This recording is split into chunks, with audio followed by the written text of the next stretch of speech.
Good morning मित्रांनो. आज आम्ही आलो होतो पळाय, त्याच्यात पण खूप दम लागला. ते जाऊ द्या. हा बघा तुम्हाला चोर दाखवतो मी. शेंगा चोरतानी बघा कसा पळतोय. त्याला पण मी म्हंटलो तुझं नावच सांग. असं बोलल्यावर तो बोलतो मी तुला शेंगाच देणार नाही. ते जाऊ द्या. हे बघा आपलं रमाईनगर बेलगाव.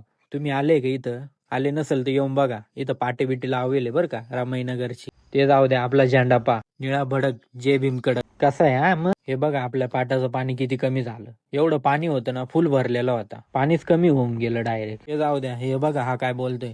हा बोलत होता चला पोहायला, नाही तर मी इथं बसलो त्याच्यात. तुम्हीच बघा आता कोणाचं दर्शन झालं आम्हाला. हे बा बाळू तात्या. आता तुम्हाला तर माहिती आहे सकाळी सकाळी सगळेजण कुठं जा ते पण चालले होते आपल्या पाटाच्या कडेला. ते जाऊ द्या. हा बघा आम्ही पोहायला आलो तर हा कसा बॉडी दाखवतोय पण याला पोहता येत नाही. मित्र असे नाही यांना तर पोहता तर येत नाही, पण बॉडी दाखवते येते फक्त. हे बघा कसं पोहायचं शिकू राहिला. आहे का याला काही. ते जाऊ दे म्हणलं, पोहण्याचं चालूच राहील. म्हटलं आपल्या गायांना ना गिन्नी गवत घेऊन येऊ म्हटलं लवकर. चला म्हटलं आता गाया पण उपाशी, म्हटलं लवकर जावं गिन्नी गवत घेऊन. हे तर जाऊ द्या गायांपाशी आल्यावरती बघा कशी खाते म्हटलं. आता हे तुम्हाला सांगतो फॅरन लावली लावून गोरी झाली. ही तर ऑलरेडी गोरीचे म्हटलं. ते जाऊ दे. ही पा आता हिला कोणती लवली लावा तेच कळना म्हटलं.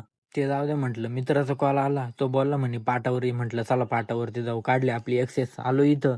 हा बोलला आम्ही डाळिंबाची गाडी लुटली. म्हटलं का मग तुम्ही. त्याच्यात हा बोलला म्हणे कुरकुरे खायला जायचं. चला म्हटलं कुरकुरे खायला जाऊ म्हटलं. निघालो मग आम्ही कुरकुरे खायला. त्याच्यात तर जाऊ द्या तिथे गेलं ते भिकाऱ्यावानी खायला लागले. ते जाऊ द्या. आपला ब्लॉग आवडला असेल तर नक्की फॉलो करा, सबस्क्राईब करा. भेटू पुढल्या ब्लॉगमध्ये.